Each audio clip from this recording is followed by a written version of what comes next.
this video, I'm going to show you how you can copy or duplicate cell values in Microsoft Word tables. If you find this video helpful, please like and subscribe to this channel. Alright, so I have here this table and I have the cell value written on the first cell, as you can see. However, I'd like to go ahead and duplicate the same on another cell. And also I'll show you how to duplicate the same value on all the cells in this table.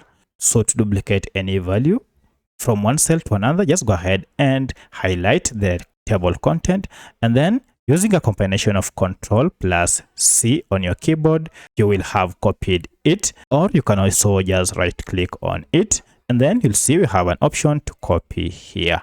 Once you have copied, now head to the cell where you want to duplicate the same or to paste the same, and then use a combination of Ctrl+V on your keyboard to paste it, or alternatively, you can also see the paste options are available here.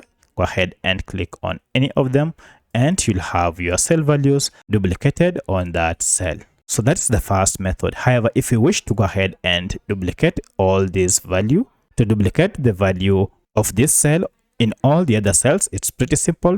Just go ahead and highlight the cell value and then copy it using a combination of Ctrl+C or right click on it to copy, and then to paste it on all the cells, go ahead and highlight all the cells like this, and then using a combination of Ctrl+V, now you can just go ahead and paste it, or right click and select paste to duplicate the cell value on the entire table. If you have any other question, kindly let me know in the comment section. Otherwise, thanks for watching and let's meet in the next video.